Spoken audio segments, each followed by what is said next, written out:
ça mérite d'être posé muy li nga xamante ni moom mooy l'indépendance de la justice parce que je pense que ni bu fekkee injustice dafa am ki ko war a réparer mooy justice dans ce sens-là le président Bassirou Diomaye Diakhar Faye a demandé hier à ce que ñu amal li nga xamante ni moom mooy dialogue pour la réforme et la modernisation de la justice je pense que ni loolu la aussi dina nekk loo xamante ni si toutefois mu am parce que projet de loi la après am na ay mécanismes il faut que mu dem assemblée il faut que ñu voter ainsi de suite mais lu ci mënti am en tout cas dafa mel ni que ni li ñuy wax ni yëpp muy mbiru luubal ak mbiru bonne gouvernance ak mbiru justice ak lépp lu ci mel il faut que vraiment ñu am benn justice boo xamante ne bu moderne la waaye aussi benn justice boo xamante ni bu indépendante la boo xamante ni vraiment dafay mën a def liggéeyam comme ça se doit par rapport ak dialogue bi ak li nga xamante ni président annoncé na ko ana lan lañ ci mën a xaar. Si tu me le permets à ma ñëwaat un peu je place un mot comme j'ai l'habitude de le dire ci mbirum publication rapport au corps de contrôle yi parce que dafa am solo bu ma fàttee également nga relancer ma ci la question sur l'indépendance de la justice mais dama bëggoon ñëwaat tuuti ci rapport au corps de contrôle yi on parle de l'OFNAC comme ni ko Mbaye waxee sànq il y a la Cour des comptes je pense que IGE mais il y a également la CENTIF xam naa ñu bëri dañ koy fàtte CENTIF qui traite donc des informations financières donc ils ont comme dénominateur commun en tout cas tout ce qui est aspect financier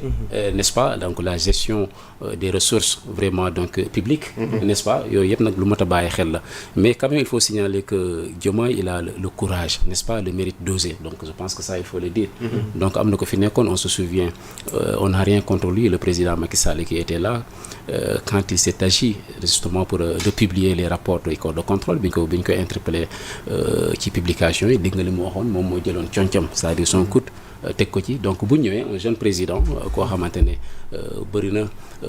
si li ñu ko doon tooñee mooy quelqu'un qui n'a pas l'expérience de l'État est-ce que dina am le courage quelqu'un qui est décrit comme un président timide ainsi de suite on voit qu'il est en train quand même de poser des actes tellement courageux moo tax ma ne il a le mérite d'oser il a osé maintenant ce que ça va donner c'est après qu'on saura ce que ça va donner en tout cas parce que man li ma gëm c'est des rapports qui sont bavards des rapports donc parce que 2019 à 2023 soit 5 ans donc c'est tout le deuxième quinquennat ou bien tout le deuxième mandat tout simplement de Macky Sall amul benn rapport boo xamante ne publié nañ ko donc 2019 2020 21 22 ba 23 donc amul publication parce que kii di président Macky Sall moo doon wax que ni moom moo ci teg moo tax ma ne Diomaye nag il a le courage et le mérite justement d'oser il a osé ce que ça va donner te loolu sax warul woon nekk quelque chose d'extraordinaire parce que ça va dans ce qu'on appelle le cadre de la reddition des comptes te reddition des comptes du Sénégal rek la am du fii la commencé donc nous sommes dans une république la république comme ni ñu ko doon waxee dans la Rome antique c'est la chose publique c'est la res publica li ñëpp bokk nag dafa war a leer dañ ko war a pencoo dañ ko war a teg sur la table boo demee dans la Grèce antique au 5e siècle di doon am ce qu'on appelle la reddition des comptes li dal Karim Wade am na ñu mu doon dal foofu ñoo xam ne c'est des pouvoirs publics dañ leen doon jox ay postes yoo xam ne c'est des postes stratégiques moo xam des postes ministériels yoo xam ne ay portefeuille la moo xam ay direction la mais bu ñu la soupçonné ci ay mbir ay malversation financière dañ la doon yóbbu fu ñuy wax l'ecclésia c'est comme notre assemblée là donc en latin on parle de l'ecclésia on va voter pour essayer de sanctionner donc sur la base donc de ces malversations financières là loolu mooy indi woon terme bi ñu doon wax ostracisme bu ñu la sanctionner jàpp ne yow joxoon nañ la ay fonds par exemple ba nekk directeur d'une direction quelconque def fa yenn njuuj njaaj yi dañ lay sanctionner au moins 10 ans yoo xam ne dañ lay bannir donc des activités politiques mu nekk ay sanctions donc le normal la ñëpp dañ ci doon ànd donc bu daan am 5e siècle on est au 21e siècle waru nekk quelque chose d'extraordinaire donc la reddition des comptes ki ciy gagné ki ciy njëkk a gagné mooy suñu réew le Sénégal mais c'est pour ce qu'on appelle la promotion donc de la bonne gouvernance et moi je demeure plus que convaincu que ces rapports-là de 2019 à 2023 seront des rapports extrêmement bavards maintenant liñ ciy craindre est-ce que du doon chasse aux sorcières parce qu'on se souvient la CREI était là bien avant Wade après Wade mais c'est Macky qui l'a ressuscité ko donc dresser une liste de 25 personnes et donc c'était une demande sociale bi mu koy dresser c'est comme aujourd'hui avec la demande de Bassirou Diomaye Faye pour ñu publier les rapports des corps de contrôle donc ñëpp applaudiroon on disait que ok la CREI il l'a ressuscité Karim Wade en tant que ministre du ciel et de la terre booy dañ ko war a traquer li ay dañ jongo machin donc ils étaient au nombre de 25 les erreurs du Macky est-ce que jàpp nga ni mais je pense que le président Bassirou Diomaye Faye il doit pouvoir tirer les leçons parce que Karim Wade ko ci mel moom ñu ngi ko doon toppee lu toll ci 138 milliards de francs CFA 138 milliards de francs CFA nga dindi ko ci budget Sénégal bi qui s'élève actuellement à plus de 16 000 milliards mais loolu boo xoolee c'est le budget de quasiment tout ton ministère ak portefeuille bu dëgër 138 milliards donc biñ ko toppee luñ ci gis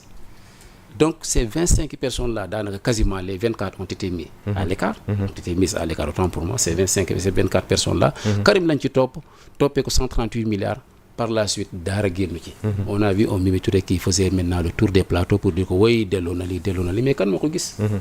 Je pense que ce régime-là saura tirer vraiment les leçons de tout vraiment ce cinéma-là, de tout ce cinéma-là, parce que pour moi c'est du cinéma. Donc ne pas instrumentaliser la justice, voilà, pour régler des problèmes politiques.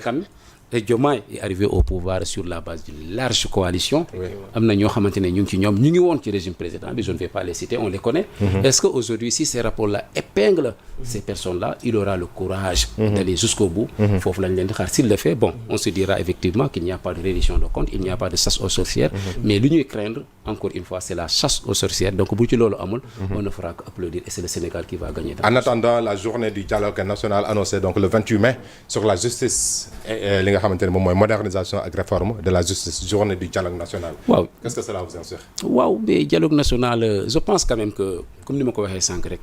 li ci am solo mooy mu tirer leçon parce que depuis 2019 on est en train de dialoguer. Kii nga xamante ne moom moo nekk son premier ministre ci moom la ñuy gën a mën a référer ou le président comment dire encore le premier ministre Ousmane Sonko. Parce que c'est lui qui occupait la sphère politique, n'est-ce pas, dans ce qu'on appelle cette dualité avec le président sortant Macky Sall. Macky Sall bi muy initier son dialogue national en 2019 woon na ko pour mu ñëw si dialogue bi. Moom Ousmane Sonko demutoon man mii bokk naa ci journaliste ko tendron sama micro ne ko est-ce que pare nga pour dem si dialogue national bi nga xamante ne le président de la République Macky Sall mu ngi la ciy woo mu ne su fekkee Macky Sall gis na en tout cas Bob Marley la gis, donc il n'a jamais cautionné aller partager même mais contexte